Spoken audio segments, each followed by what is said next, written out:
एक समय की बात है। एक तालाब में 3 मेंढक रहा करते थे। वे तीनों आपस में बहुत अच्छे दोस्त थे और तालाब के पानी में कूद कूद कर खेला करते थे। एक दिन खेलते खेलते वे तीनों पानी से बाहर निकलकर घूमने लगे। पास ही एक कीचड़ भरा गड्ढा था। खेलते खेलते तीनों मेंढक उस गड्ढे में गिर गए। गड्ढा गहरा था और उसमें से बाहर निकलना बहुत मुश्किल था।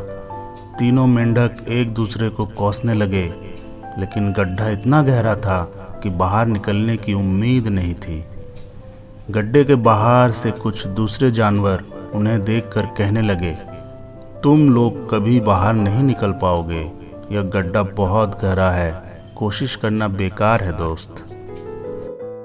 तीनों मेंढक में से 2 मेंढक उन जानवरों की बातें सुनकर बेचारे निराश हो गए और उन्होंने कोशिश करना छोड़ दिया।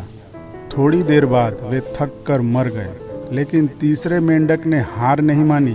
जी हाँ दोस्तों, तीसरे मेंढक ने हार नहीं मानी।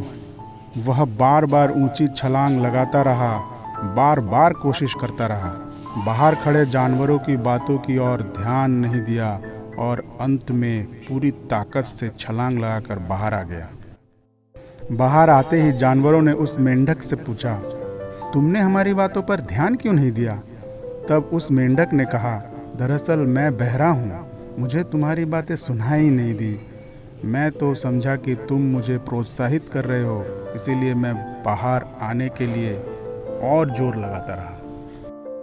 दोस्तों, इस कहानी से हमें यह सीख मिलती है कि कभी भी दूसरों की नकारात्मक बातों से प्रभावित नहीं होना चाहिए। अपने पर विश्वास रखकर मेहनत करते रहना चाहिए।